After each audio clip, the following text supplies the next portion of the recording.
Well, thanks for joining me for a look back over the past 7 or 8 months of the Sports Stories podcast. It's been an incredible start to the podcast, and as the host and founder of the Sports Stories podcast and the broader brand, it's been everything and more that I would have wished for and hoped for. We've had over 3 series of 10 podcasts in each series, released every Monday morning. We've had a diverse range of guests on the pod, from the variety of different sporting organisations and environments. They've ranged from CEOs in British American football and sports lawyers who have worked at FIFA, right through to head coaches and performance directors at Olympic and professional sports, as well as pathway and academy coaches working in performance environments. Here are the headshots of many of my special guests. I've been blown away by the openness and the willingness to share and the vulnerability shown. There have been some funny stories and there have been some very sad stories in equal measure. All the stories have elements of connection and have in many ways proved inspirational. Now, it's always been my vision to provide and generate a platform where individuals can use the power of their memories, stories and experiences in and around sport to help and inspire others. The first 30 episodes of the Sports Stories podcast have truly shown that sport and stories can connect and resonate with many people.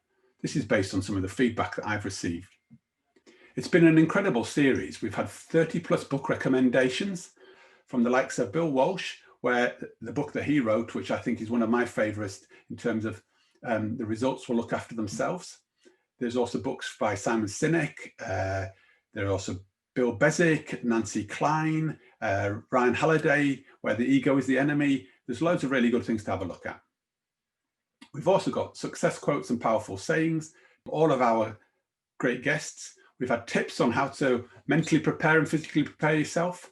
We've also had guidance and tips and advice on what it would be like from a younger version of yourself, and a whole list of inspirational people, some really close to the individuals, some less known, some high profile, and even some that have passed away and still leave their inspiration behind. So the first 30 episodes of the Sports Stories podcast have truly shown that sport and stories can connect and resonate with many people. This is based on some of the feedback that I've received. I've taken away many gems from the conversations and want to share my top 10 insights and takeaways as a way of reflecting on the content and reviewing the themes of the conversation. I'm going to now run through the 10 themes and the reflections that I've taken. I'm going to give a name check to many of my special guests. The first reflection is that amazing things go on in people's lives. Kurt Lingley was one of my earlier guests. Kurt showed the ups and downs of his journey. He was born in South Africa and moved to England. He was involved in many sports and also went through a real traumatic time when he lost his wife through cancer. Kurt came out of this whole story with such a positive mindset. And I think what really struck me is how he's really taken his journey forward and also reflected on the stories and his participation in sport, undertaking many events to keep him going, but also doing some ultra marathons. Kurt shared a lovely saying which really resonated with me.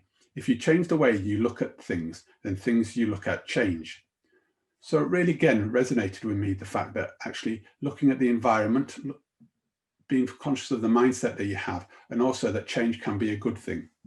This also fed onto something that Manisha Taylor said. Manisha used a lovely phrase. She said, if the flower doesn't bloom, then change the environment in which it grows. So again, one for me was about actually looking at the environment and also embracing change, that if things are not quite working the way you would like them to, then how do you move from that? And this again was a theme that thread through many of the conversations I had. Leading on to another lovely saying came through from Pete Ackley and Natalie Henderson.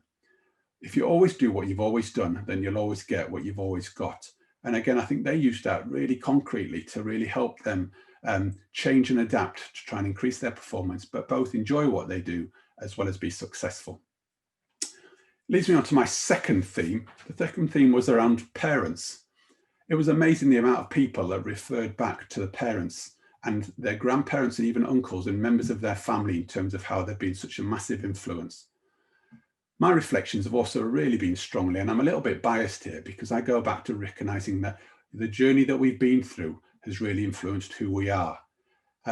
People that mentioned parents and members of the family within their stories was Greg Baker, Ian Braid, Sanjeev Arora, Chris Cook, Kurt again there. Nathan mentioned it, Nathan Wood. There was also a bit of a shout out for grandparents from Emma Brunning and again from Chris Cook. And Rachel Mackenzie also mentioned that her uncle was really a big part in influencing who she became. Now, why I go back to parents is I think they have such a positive influence, but also sometimes through their best intentions, maybe have quite a negative impact on people. So I want to just not lose sight of the fact of the role that we have as parents, if you are a parent indeed, or the role that your parents played on your journey, both positively and potentially negatively. So moving on to the third, this one is about early or life challenges. Some of them early, some of them not so early, maybe even through into the 20s. Rachel Mackenzie talked a bit about her eating disorder, as did Jen Lace, and how that's impacted on them. Emma Brunning talked about her bike accident and where she had a brain injury and had to come back and learn to speak again, which just absolutely blew me away. Paul Smith had many ups and downs. And also Nathan Wood, also a cricketer or from a cricketing background, talked about the influence of his father and how that impacted on him and his journey through sport. So I'm really conscious that actually those challenges that they had and those issues that they maybe faced in many ways were seen as quite positive, actually, in many ways, to sort of say, how do I use this as motivation, or how have I understood what happened to me and use that to guide me and direct me in my future direction and the future activities that I do. Another area where the early life challenges really fed in for me was around mental health and how that's really impacted on later on in life, and the importance of understanding stories, the influences, the experiences that people have had. Could go on a lot further there because I think life challenges is a really important issue, and I'm sure we'll touch on this further in future podcast conversations. So let me move on to number 4. Number 4 is the teachers into coaches. I was fortunate enough to speak to a number of coaches, both working in the pathway, but also in high performance environments, some very experienced and been in sport and coaching for many years, and some less so. But what really struck me again was actually the solid grounding that many of them have had, having worked in education. So Manisha coming from a head teacher background and working in a primary school. And again, there was Kevin Bowring talked about his time in education and how long he'd worked there. And a number of other people have worked in education, maybe in universities. But I think that common thread of really showing a passion and an understanding for how people learn was really really prevalent for me. And I do wonder whether there is something in the fact that a lot of research or talent identification for coaches might be to look into an educational setting, because I think the grounding that people get there is just phenomenal. Okay, so let me move on again to the next one, which is about how important relationships are. So relationships are key. And I think, again, not just talking about coaches, but talking about administrators, about lawyers, about people, developers, all of the different people I spoke to just had a real sense that if we're talking about performance, either the relationships they've had with people that have helped them have been really important and influential, but conversely, as developers of other people, they've recognized that actually if they have a good solid relationship, then they can have those difficult conversations, they can be honest, and they can really help that individual move forward. A couple of things I just wanted to also pick out here. John Stanworth picked up about, people feel great and people feel good about themselves and how important that is, and that's one of the roles that he played in his role, was to really help people feel good, because if they did feel good and they felt more alive about who they are and what they're about, then they're more likely to go out and perform. So he found that it was a real key attribute of his role to really influence and make people feel good, but the relationships was key there. Another one was Aaron Pugh at the academy, running an academy through the performance pathway in football. He came and said, it was really important that you tell people and show people that you care, because if they know that they care, then they'll care what you know. And I think that's a really strong yet simple phrase that can really resonate, whether it's in sport or in business or even at home, that if you show people and you demonstrate that you care, then they're more likely to listen to you and therefore care what you have to say. Okay, so let me move on again to the next one, which is about the importance or how people have used the phrase of always saying yes to things as a real driving force. And I think what has been quite striking is that everybody that I've spoken to at some level of degree had a concern or had a little bit of that imposter syndrome or lacking confidence. But actually those that really decided that they would take things on and say yes to every opportunity that they were presented with really found a way forward. Lewis Craig, Emma Brunning said that quite a lot, you know, that saying yes to opportunities and events that came their way was really key. And actually sometimes really scared them and frightened them. But actually once they come through it, taking that risk, really expanding their comfort zones really helped them learn and develop. Ian Braid also mentioned that. He used the phrase that everything was worth a cup of coffee. So, you know, going in and saying yes to having a conversation with somebody because you're never quite sure where that might go was such a great piece of advice and yet very simple. Chris Cook, having, you know, been very successful in his swimming, you know, also said yes to everything. And also also furthered it actually by saying he used to say yes and as opposed to yes but. So actually taking the yes and use it in a really positive sense as opposed to putting a negative slant on it by saying but afterwards. And I thought the subtlety of language really came out there. And again, that was a thread that language is really important for me. Interestingly enough, also Sarah Symington, who's worked in many different sporting environments, but also been very successful in her career as an athlete, also had a very much of a can-do, say yes attitude to things, and really felt that that was the best way to move forward. And conversely, or similarly, actually, Matt Craddock also said yes to everything. And it really smiled with me, actually, Matt, moving through his career now as a head of coaching in an academy is still, you know, saying yes to opportunities to go out and speak to people, build his network, have connections, you know, by offering his expertise and his insight. He's also really saying yes and getting stuff back in return. So let's move on to the next one. The next theme that really came out, and this is a really interesting one because I think it's got kind of 2 or 3 components for me. And the main component was about enjoyment. So really coming through strong was about actually those people that really enjoyed what they do and got the most out of it and were often successful. And that was in some real high pressure situations. So really enjoying training very hard and actually really enjoying the learning and the stretch that might bring was actually a key component. But what I would like to add to that, though, is the enjoyment also had an element of responsibility, that they had a role and a responsibility for their actions. And actually, if they weren't enjoying things, they did something about that, and worked really hard and were quite determined at it.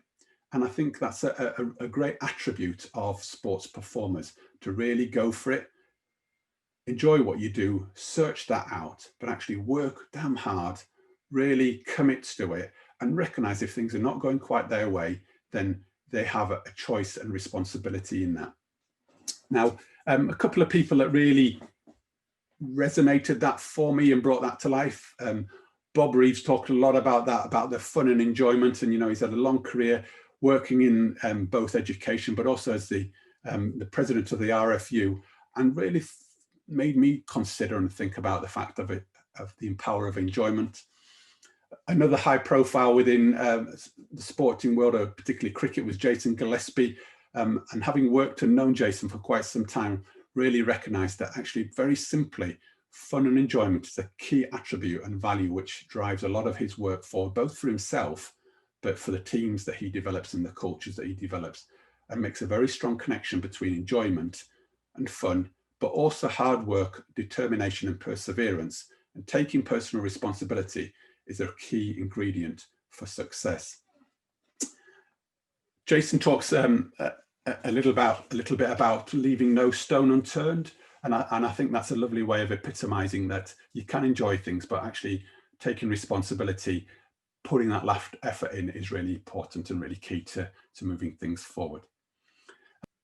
Steve Avery mentioned that a lovely phrase from Vince Lombardi, and the phrase was, the difference between a successful person and somebody who's not is not a lack of strength, not a lack of knowledge, but often a lack of will. Okay, and I think that also lovely, in a very nice way, epitomizes the importance of enjoyment, but also determination, will, hard work, and determination. So let me move on again to the next one, which is the importance of having a clear and common purpose. And what made me really think about this was the different context, both as an individual person in terms of them having a clear and common purpose. And a number of the guests for me really had a good sense of where they were going, what they were going to do, and maybe even had visioned it.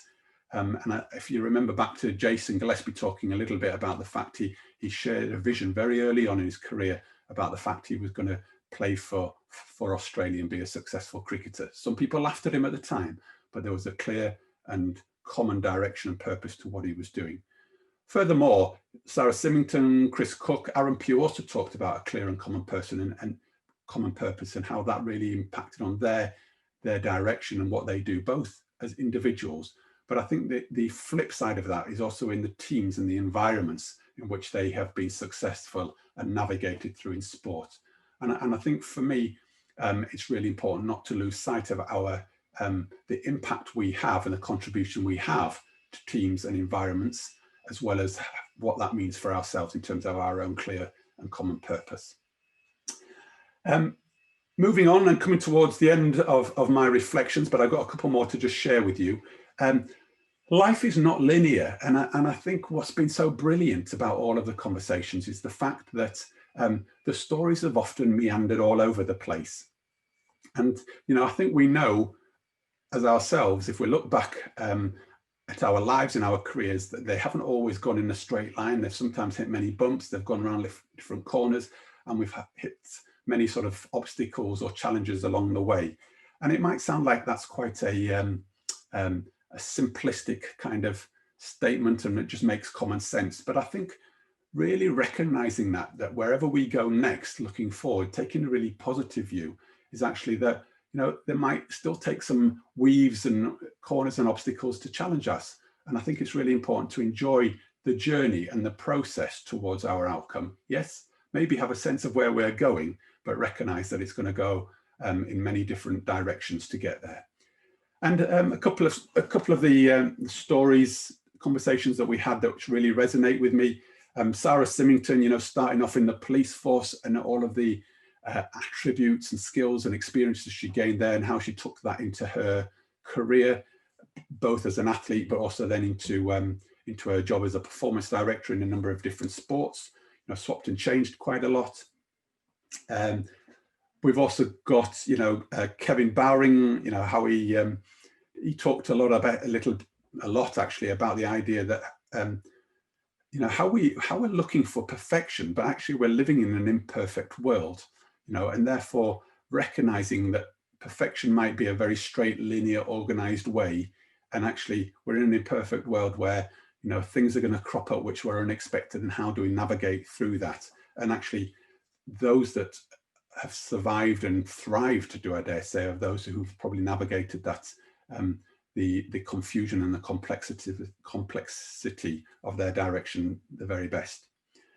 Paul Smith was another great story for me in terms of all the lovely work he's doing after his playing career, and how he's traveled the world really trying to help individuals out, using cricket as a vehicle and as a message to really help developing and communities both in sort of South Africa and America, and use the message and the story of cricket and sport actually to just help people grow and develop and actually probably make something of their lives.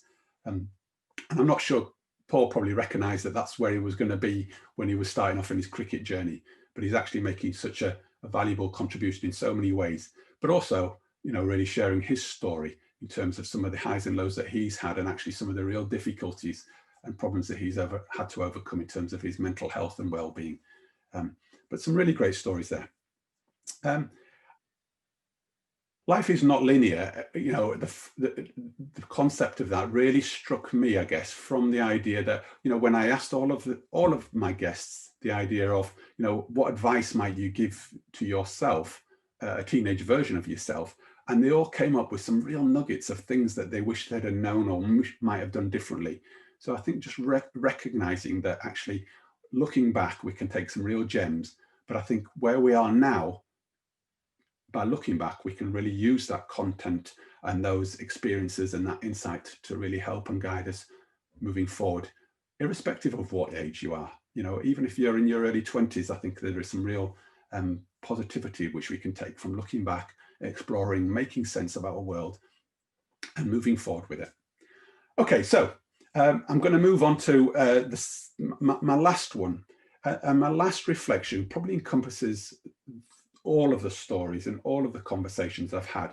And I've really had a real sense of a curiosity and a willingness to learn from pretty much all of the guests. And they're easy things to throw away and say, but for me, there is something very strong about the fact that if we're asking questions about what we're doing, how we're doing it, where we've been, and also having an open mind to actually how we can learn from them, then we're going to take positive steps in the right direction.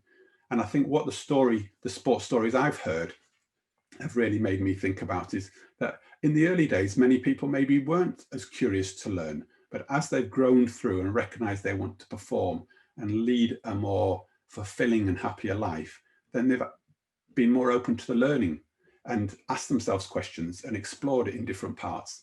And what's very strong for me about the Sports Stories podcast is the concept of actually a lot of what we talked about is not in the context of sport. It might be in the world of business. It might be in the world of the military, or it might have come from education.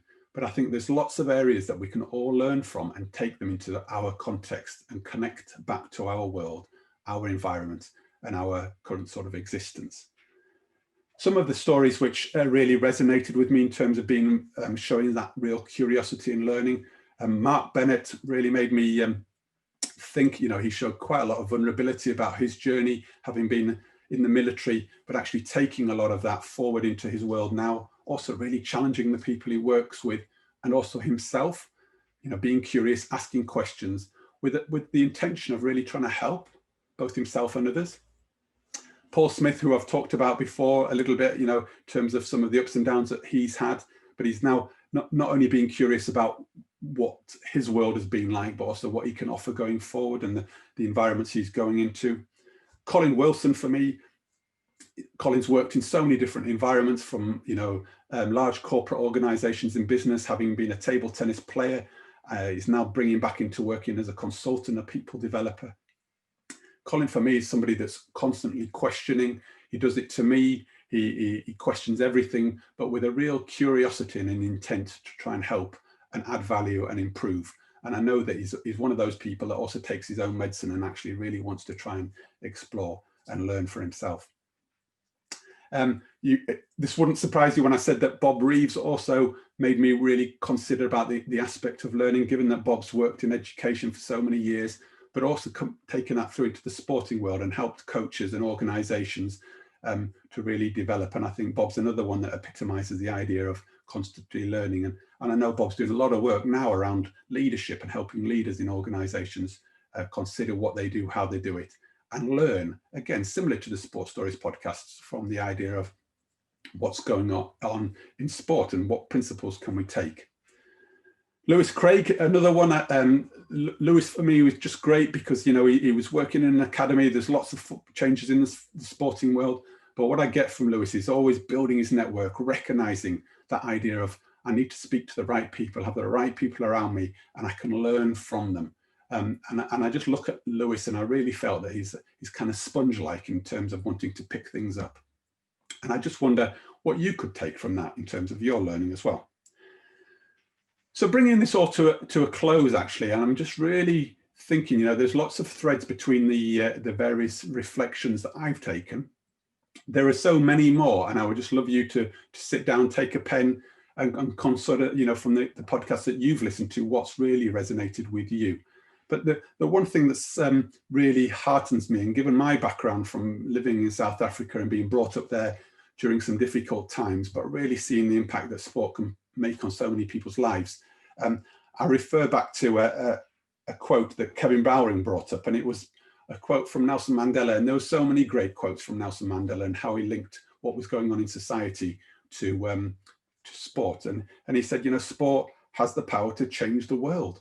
And I just really think that the 30 podcasts that we've had so far, I hope have made a difference to your world as a listener. But I think, have clearly shown me that sport has made a real difference to those 30 individuals and played a key part in them, but really helped them be quite successful, maybe helped them get through some difficult times, but also have given them so much fun and enjoyment.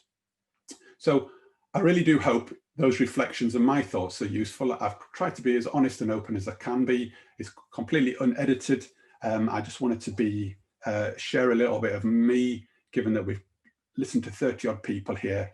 I'm so looking forward to continuing on the journey of the Sport Stories podcast and growing it even further. I've got some fantastic guests lined up for the next series, which will be coming along pretty soon. I'm also spending quite a lot of time wanting to develop some additional content, which will be around the Sport Stories Academy. This is to help you as listeners or other people out in the world who are really looking to use sport as a vehicle to move things forward. I appreciate that there is so much good content and resources out there, but I really want to just add my little bit of value to it. I want to bring some real simplicity, but really importantly, what I would really encourage you to is to think about the stories that other people have shared and how can you connect them back to your world and make use of them. Take the nuggets, take the gems and make a real impact. Make the change of behaviors that you desire, look for those transformations, but more importantly, really enjoy what you do through sport, embrace it, use it, both in the sporting world that you might work in, if you're in playing sport and as a participant, but even if you're a parent or a teacher that maybe works in different environments or works at home with kids in their development. We can really use sport here, I believe, as I've shown through the podcast or as we've seen through the podcast, to really make a difference to people's lives. So just as a review there, keep in touch with the podcasts. Okay, there'll be more coming up in the next month or so. There's the Sport Stories Academy, but please leave any comments, keep in touch. The address to sort of follow the work that we're doing through the Sport Stories brand is www.sportstories247.com. And again, please keep in touch. I hope you've enjoyed the review, and please, as you have done throughout the whole series so far, drop me a line. Let me know what your takeaways are. What's really inspired you. What have you really got from the Sport Stories podcast? As again, you sharing your stories might help others as well on their journey and inspire more people to get involved and enjoy a more fulfilling life. And I think I'm just going to round it off here with one of the things that Gordon Lord shared. And he was my very first podcast, and I think it's really important for me to finish off my review with my very first one, because Gordon was purposefully chosen as we've come on a journey together. And a phrase that he used is, be yourself with skill more often.